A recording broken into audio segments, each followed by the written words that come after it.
har bir asari bilan butun kitobxonlarni o'ziga jalb qila oladigan mashhur o'zbek adibi Said Ahmadning Qora kuz Majnun hikoyasida bir onaning chekkan g'am anduhlari, farzand dog'i insonni qay holga solishini juda ajoyib tasvirlay olgan.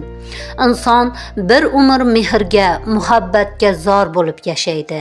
Lekin afsus, uni har doim ham biz kutgan insonlardan ola olmaymiz. Gohida biz kutmaganlarimiz bizga mehr berishadi.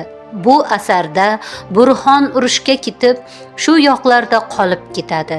Gohida onasini eslab xat yozar edi. Ona sho'rlik shunga ham rozi edi. Lekin o'g'li faqatgina shu yoqlarda qolmay bir juvonni deb o'z dinidan voz kechadi. Bu ayanchli voqea. O'z dinidan voz kechish butun tarixidan, ota-onasidan, bolaligidan, o'tmishidan, xotiralaridan voz kechishdir. Ona uchun bundan da og'ir azob bormi? Undan ko'ra o'g'lingiz vafot etdi degan xabar yaxshiroq edi-ku.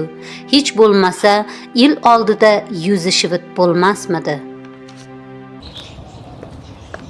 Jonini huzurini bilmay o'la. Ture. Hey, opasi.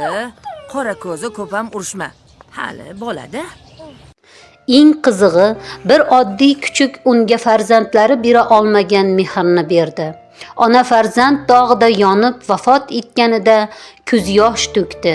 Nahot Burxon bir itchalik bo'la olmadi. Bu asarni o'qib essiz ona deysiz.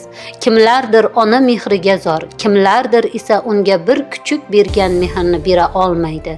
Bu asarni o'qib onamizga yanada mehrli bo'lishimiz kerak ekanligini anglab yetamiz.